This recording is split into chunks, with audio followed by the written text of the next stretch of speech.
I want to speak to you today about Bob, because I'm worried about Bob.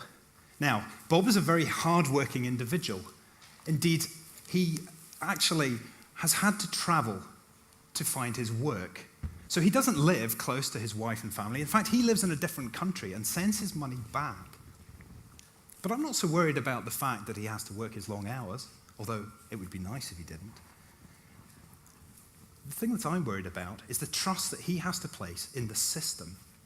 And it's a system in which every time he sends his money home, he can expect some of that money to just disappear. So when there's $414 billion sent home to developing countries, and sometimes at bank charges of up to 25%, we're not talking spare change here. Why can't Bob, with his own money, transfer whatever he likes to whoever he likes in an age of email and instant communication? Sounds strange, does it not? Well, he can. And in fact, we all can. And the way that we can do it is by something called Bitcoin. Now, many of you will have heard about Bitcoin, perhaps in the press. They tend to have lots of stories about words involving words such as anonymity, volatility, even criminality. But the reality is that the stories that the press tend to publish about Bitcoin are often not the full picture. So sure, yes, they talk about it being a new form of digital money, kind of like email and cash combined, a way that you can transfer value immediately from one point to another, directly, instantaneously across the web. And sure, they might mention that in some cases, the government and the banks have no control over this new form of currency. But that's where they tend to leave it. And that's a pity, because in actual fact, it's far more than that. So today I want to talk to you about trust. And the fact is that in a digital world, low trust transactions are hugely important. Many years ago, we used to live in communities where we did business face to face. We would go down the local shop and pay cash. We knew the people we did business with. But as the time went on and the economy grew, gradually this position changed, because businesses realized with the advent of the internet that they would be able to transact at distance.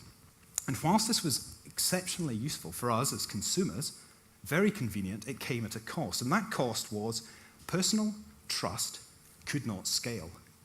So we had a problem. So we turned to the banks and the large financial institutions, and we asked them to create a solution, which they willingly did. They came up with a big record, which would say exactly who owned what, which they kept behind locked doors. Now, we had to pay them for the privilege of using it, but that was fine. And all was good with the world. And then, in 2008, a paper was published by an unknown called Satoshi Nakamoto. And overnight, we suddenly discovered that we didn't actually have to trust these third parties anymore. Because if we chose, we could adopt a new currency. A currency that was based on a digital age. One which was based on breakthroughs in computer science in a network that was protected by security. In a network where every additional computer that was added would increase the power. And it had to be powerful and it had to be resilient.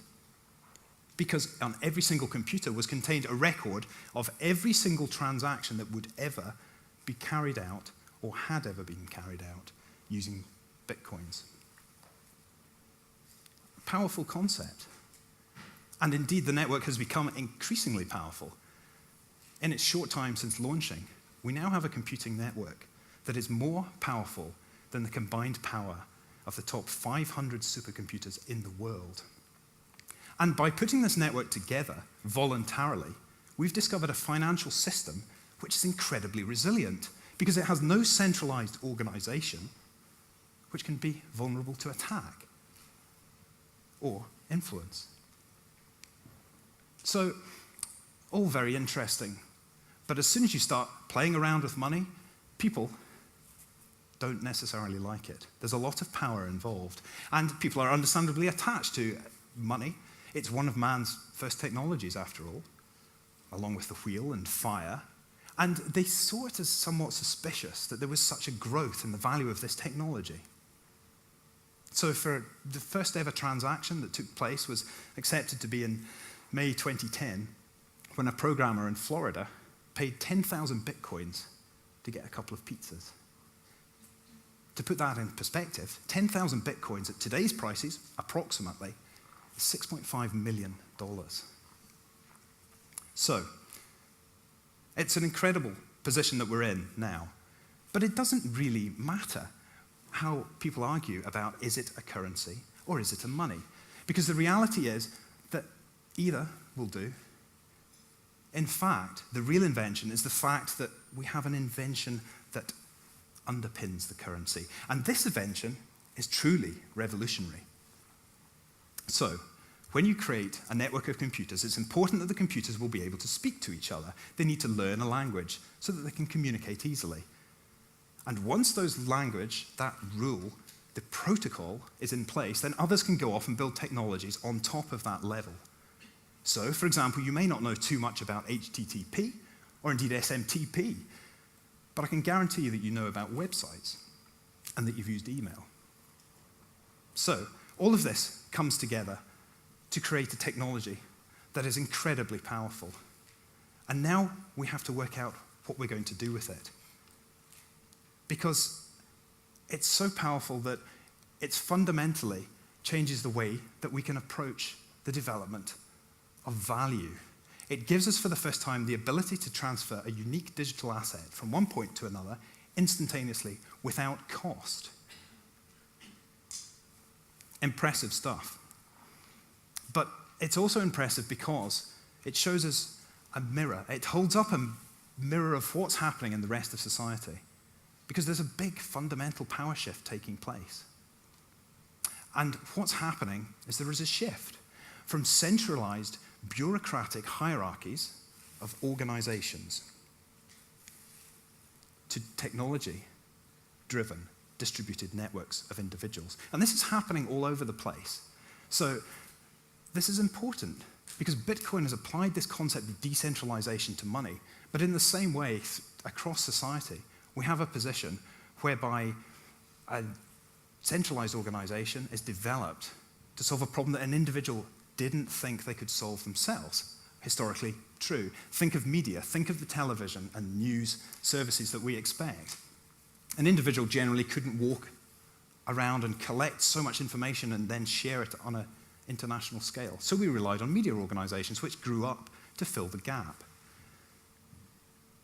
But with the advent of the internet and social media, suddenly you had a blogger, for example, during the Arab Spring, who had exactly the same power to publish an article directly to the world from her mobile and to break a news story as an international TV channel. This is incredible disruption, and it's happening all around the globe. Now, back in 1989, I vividly remember my dad returning from the office. He was clutching a VHS video, if you remember those. And it was all about the information superhighway.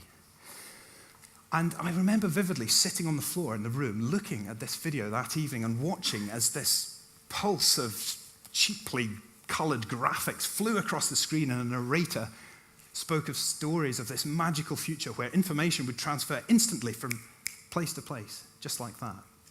But I'd be lying if I was to stand up here to say to you today that I could honestly see all of the innovation and inventions that would come as a result of the creation of the internet. Of course I couldn't.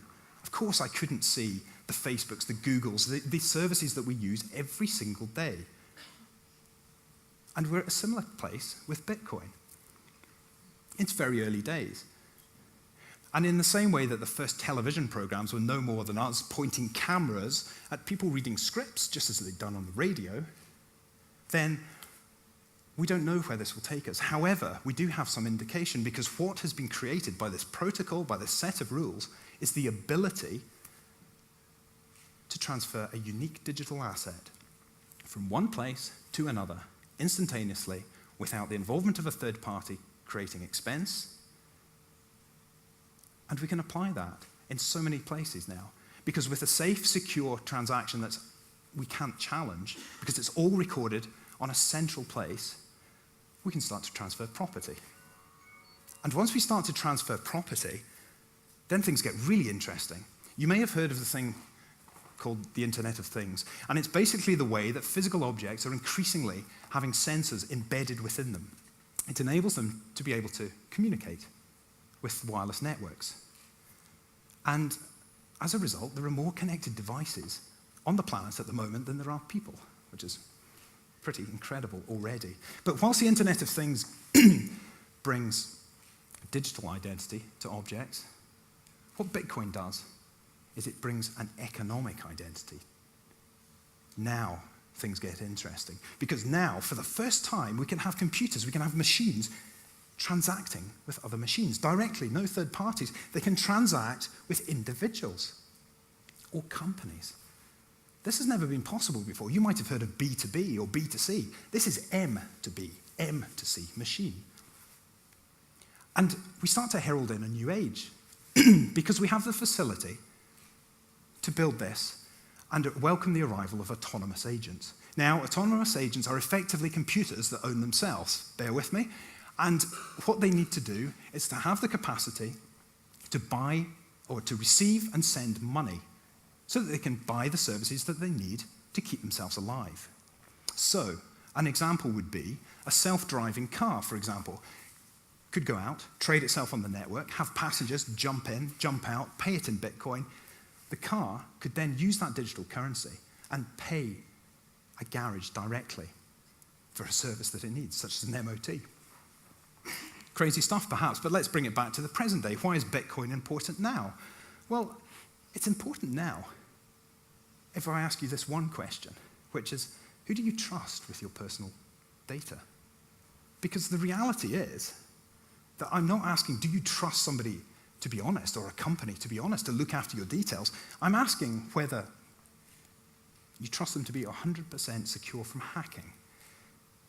And year on year, the incidences of hacking and data leakage are increasing massively. You just need to look at what happened to the US chain Target a couple of months ago, excuse me, when up to 70 million customers lost personal details, including credit card details, home addresses, telephone numbers, names, the lot.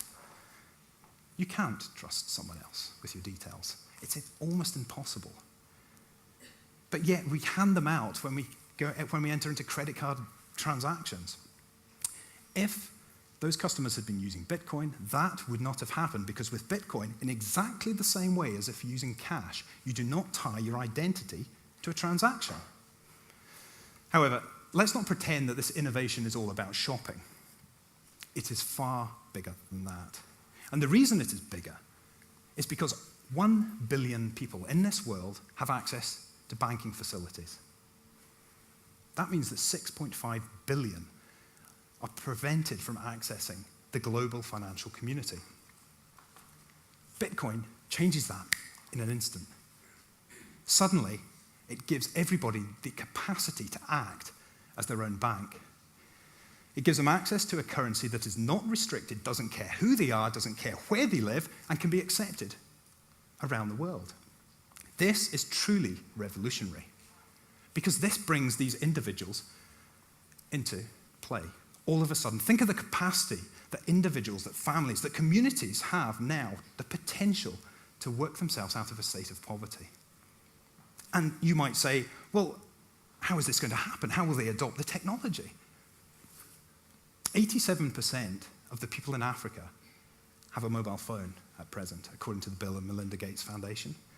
Nearly 7 out of every 10 people in Kenya regularly use their mobile device to send or receive money. And M-Pesa, which is a hugely successful mobile money platform in sub-Saharan Africa, has now included a Bitcoin wallet. So let's not pretend this is not going to happen. Whether it's Bitcoin or another cryptocurrency behind it that's secured by the same mathematical certainty, this will happen, because the advantages are far too powerful for them to ignore. A faster, cheaper, more immediate, instant transfer that can't be challenged. So whilst you might say, in this country, it's little more than a diversion, and it's just digital money, I would quote the entrepreneur Andreas Antonopoulos, who says, Bitcoin is not money for the internet. Bitcoin is the internet of money. Because Bitcoin provides mankind with the ability to reach agreement on a massive scale. It's never been possible before. And money is just the first way that we can do this. So, I would say that there is no other option in reality for so many other people around the world. And like the early days of the internet, sure, the technology may be a little bit clunky now and not too user-friendly, but there the similarities cease. This time it will be different. This time each of us has a mobile phone in our pockets, completing the network and enabling Bob and millions of others all around the world to be able to do something significant with this time and this money that will be saved. So it is up to us as the pace of change accelerates to watch, to learn, and to take on board precisely what these innovations are creating so that we can come together and we can collectively help to shape the future of our rules, of our communities, and of our society for the collective sake of us all. And that's why Bitcoin's much more than money. Thank you.